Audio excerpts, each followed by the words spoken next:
Good morning, ladies and gentlemen. Welcome back on Market Today. This is the third quarter earnings season, and we start with the best among them all. Joining me on the show is Mr. Pradip Kumar, Chairman and Managing Director at IREDA. It's the Indian Renewable Energy Association that has come up with a fabulous set of numbers. Good morning to you, Mr. Kumar, and a very warm welcome on Market Today. You must be feeling very, very happy as far as earnings are concerned. It's almost a blowout, as they say.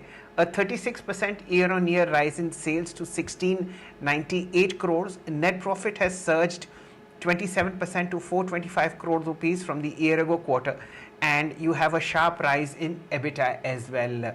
Everything is working fine for IREDA in this gloom and doom around us. How do you see sales growing, and what was the reason behind this sharp growth? Very good morning, Shailendra, and thank you very much for inviting to this show. See, if the growth, that's a very common factor for us, not now, since last 18 quarters. Sanction this quarter, if you compare year on year, has gone up to 129%, and disbursement is 41%. And be it bad or other growth, everything is quite way out of industry of it as well. See how this growth is coming. The government has focused on 500 gigawatt target by 2030. So capacity addition in this FY has gone up to 18 gigawatt, which used to be 12 to 13 gigawatt earlier. And 50 gigawatt has already been, and 42% of those has PPA been signed. So once PPA is signed, then those pipeline requests for sanction, those gets crystallized. That is one. And go forward, we are envisaging similar kind of growth, even much better growth than that. In addition to that, as a project finance company, which is having the richest experience in new and emerging technology space and new and renewable energy space, we have the mandate of supporting the government of India to reach to that 500 gigawatt by 2030. Already 205 gigawatt has already been installed. I am talking of RE. So 485 is to be done RE, and 15 has to come from nuclear. Our mandate is RE. So another 280 gigawatt is going to be added in down the line 2030.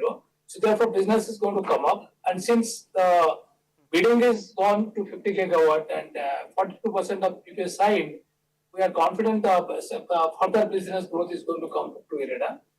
And as far as investors concerned, look into the NPA wherever it happens. After continuous 18 quarters NPA reduction continuously, this quarter our NPA has gone up 433 crore up.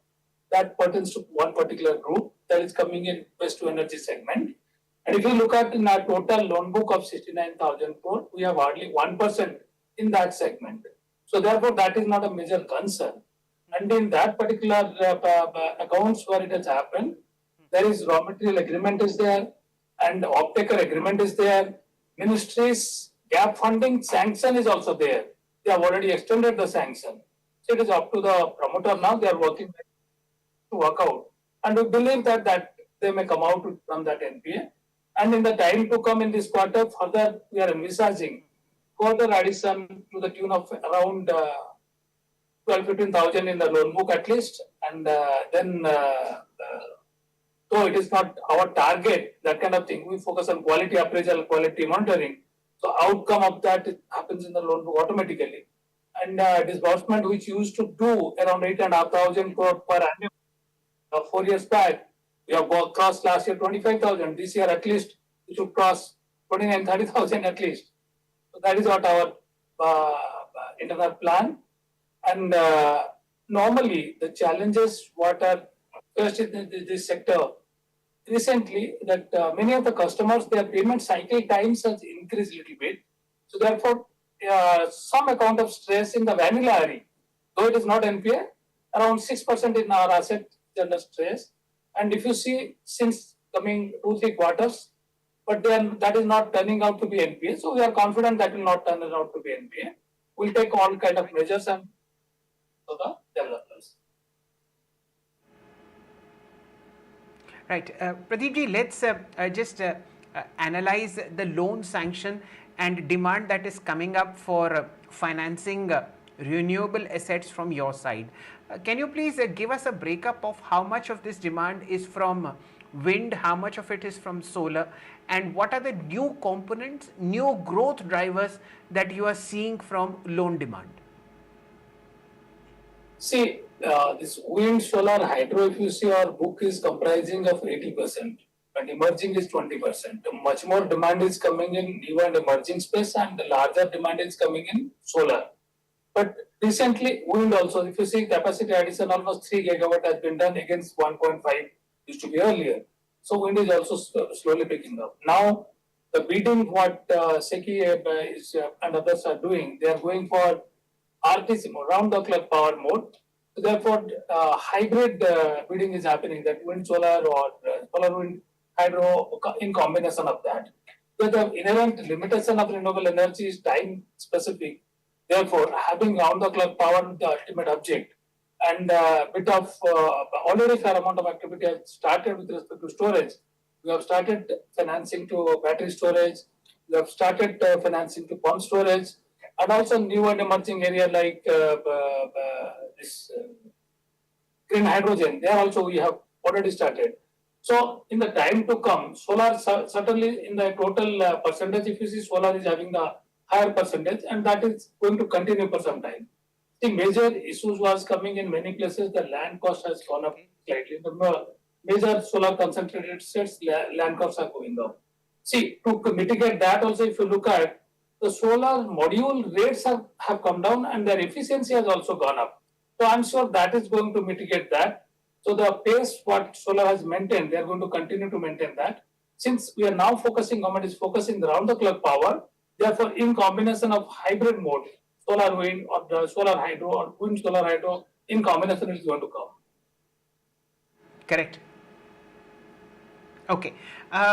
Kumar Sahab, let's also look at the kind of people who are taking loans and size of the average loan that you are now giving, that you have now given in the quarter gone by. Is there a rise in the size of ticketing, annual ticket that you lend?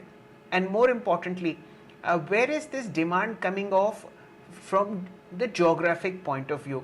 You've mentioned that solar is, of course, the largest component, but is there a part of Indian geography where these loans are emanating on a higher level, and of course the ticket size? See, particularly a couple of states like Andhra and Odisha, they are focusing quite a lot to enhance the RE in a jet speed. What India has showcased on a global level, particularly these two states, what we have seen in the recent past, they are focusing. And having said that, I cannot ignore MP, I cannot ignore UP and other states also. By and large, all the states are taking initiatives. These two states, what I said, of late we have found these two states are focusing very fast pace. See, the lesser solar concentrated states, now they may take interest because when the efficiency of the module is going up and the prices of module is coming down, so now they will also focus into improvising solar installation in those states. So, and which has already been concentrated like your, if you see northwest and west and southwest and southern states, their solar, wind is hydro is largely concentrated in those areas, but it is northeast and east which has not focused much because of many reasons, and so maybe government policy or lack of initiative or lack of ecosystem. But now the way Pan India, government of India is handholding, irrespective of political, because in energy I think there is no politics, one cannot have that kind of thing. So therefore, since RE has to grow to have a net zero, to have 500 gigawatt by 2030, therefore all the states have to come forward and support each other to go jet speed to reach that 500 gigawatt as well as 2047 developed economy or 2070 net zero. So we anticipate this eastern and northeastern states are going to also improvise their speed. Mr. Kumar, let's focus on the rising sectors that are upon us in our economy, and one of them is, of course, battery powered vehicles which cause lesser and lesser pollution.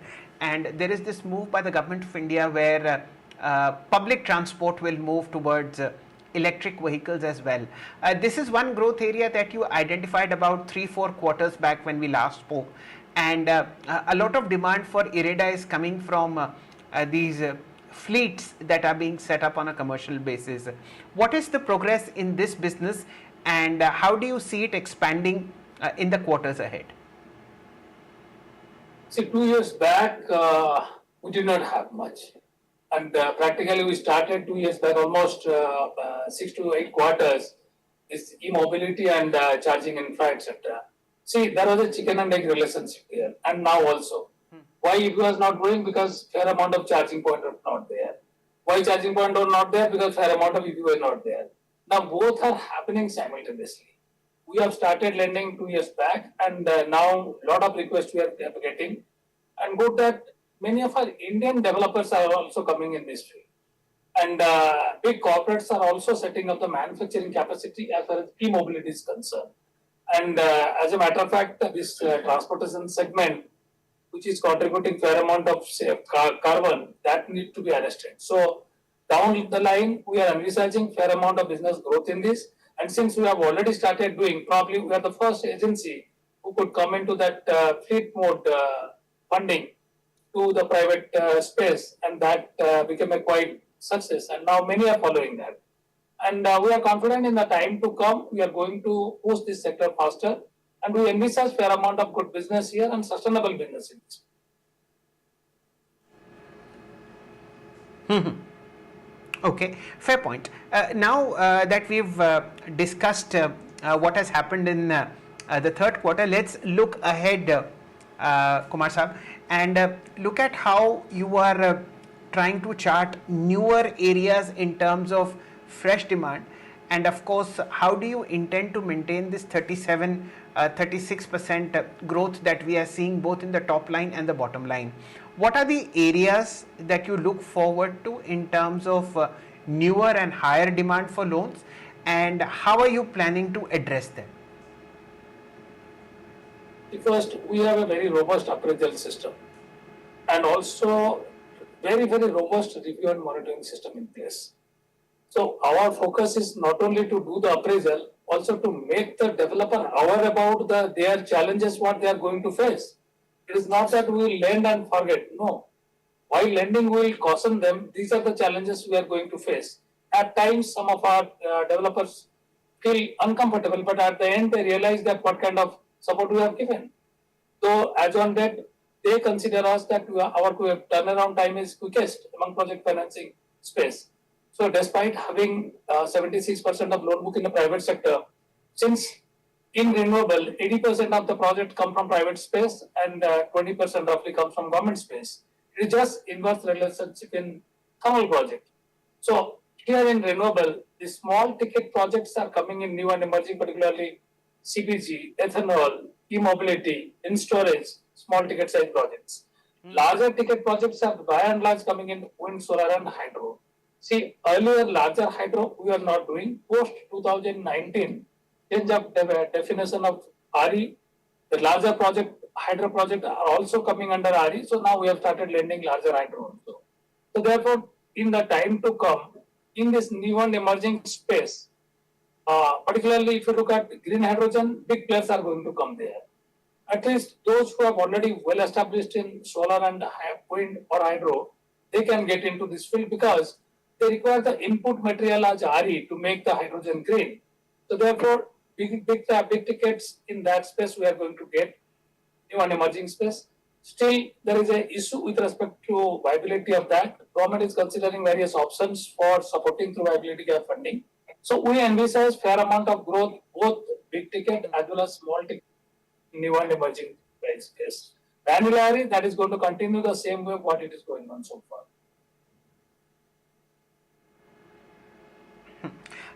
Mr. Kumar, you will always need money to lend, and seeing the loan growth in a very high 30 to 40% range, what are the plans for raising funds, and what is the rate of borrowing that you are incurring as far as getting these loans on your book is concerned?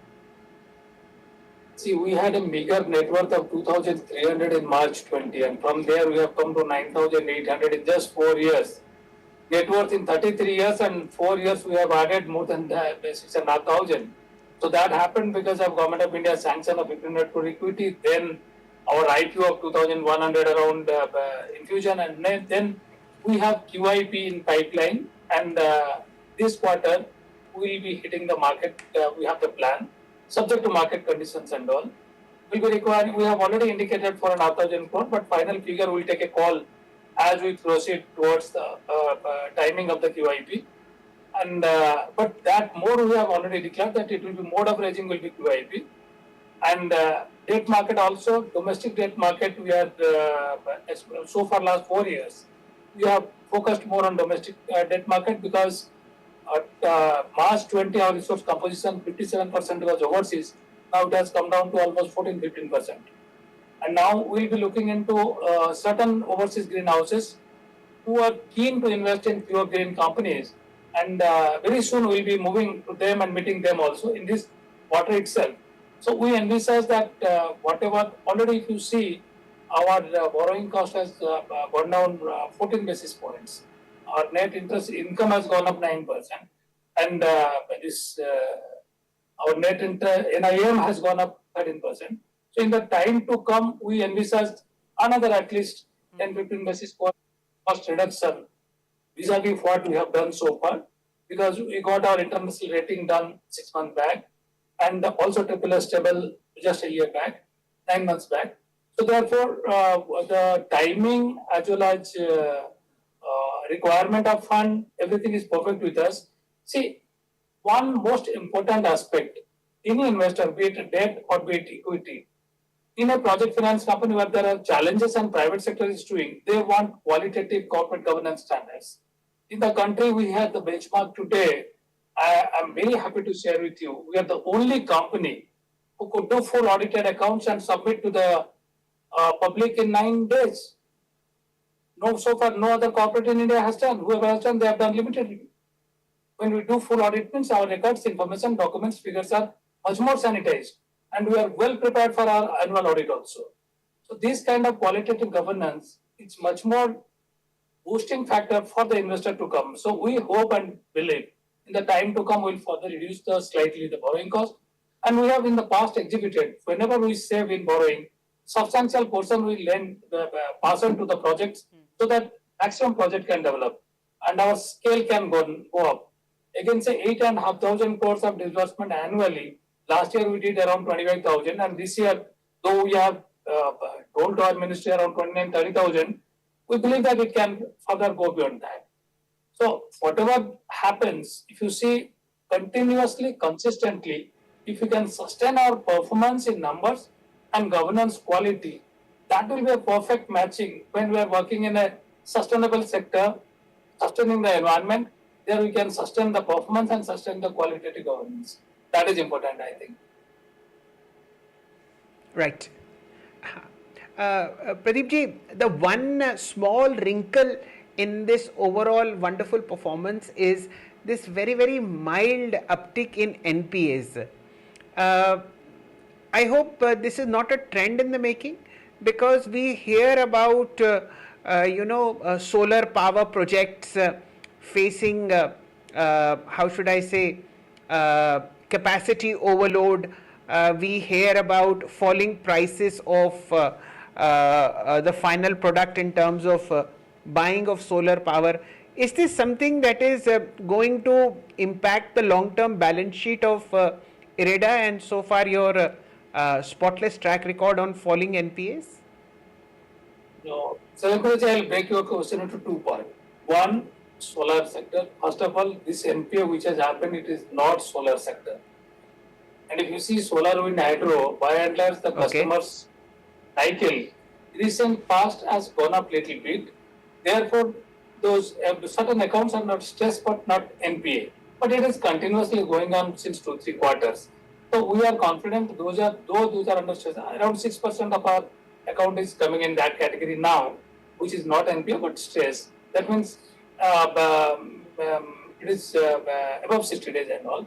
So, but what we have seen in the past, those accounts are not becoming NPA, and we do not foresee that going to become NPA. We do, as per our assessment. Nobody can tell about future, but that is fair amount of assessment what we have done. These are not likely to be. Second, what has become NPA, around 433 crore has been added in this quarter, which has increased our gross NPA and net NPA.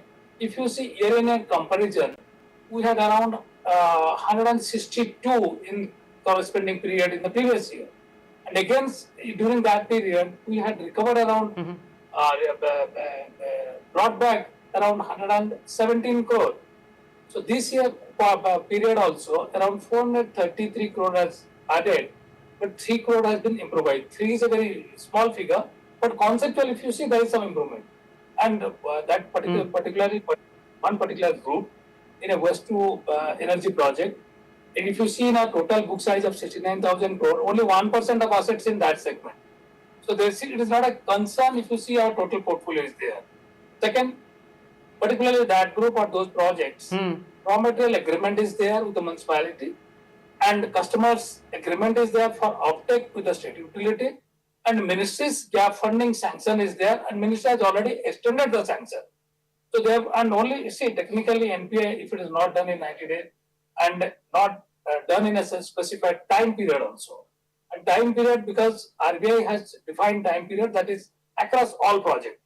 But particularly in this waste to energy, which is mainly supported by gap funding by Government of India or any state government. So those kind of projects probably slightly different view can be taken, and the party is taking up with the RBI, and we have also taken up the matter, and government is working on this.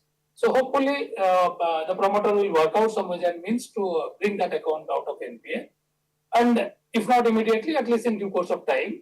And as far as next quarter is concerned, we do not envisage any such major accounts yet. If anything, something can happen and some recovery can happen, it may offset it also.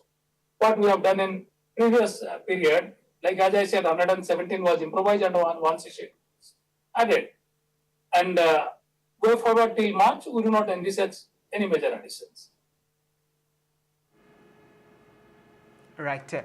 Thank you so much for your time, Pradeep ji. And as always, it's a pleasure listening to you quarter after quarter and tracking the fantastic growth that IREDA is having in its sales, in its top line, in its EBIT, and of course the loan sanctions. Here's wishing you a wonderful 2025, and may this wonderful journey continue, sir. Thank you so much for your time, sir. Thank you, Shailendra. Thank you very much.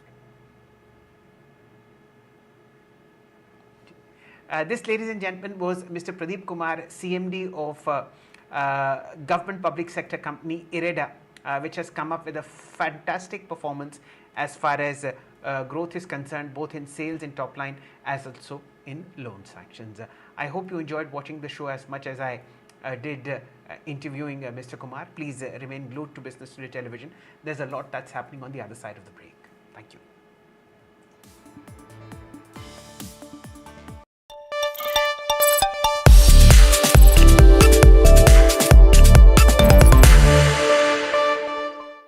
Good afternoon, ladies and gentlemen. Welcome to our special episode of Market Gurus, where you get to meet the finest brains on the Lal Street, people who have made money in all sorts of environments and made their clients super rich. We are joined today by Mr. Jyoti Vardhan Jaipuria. He's the founder and managing director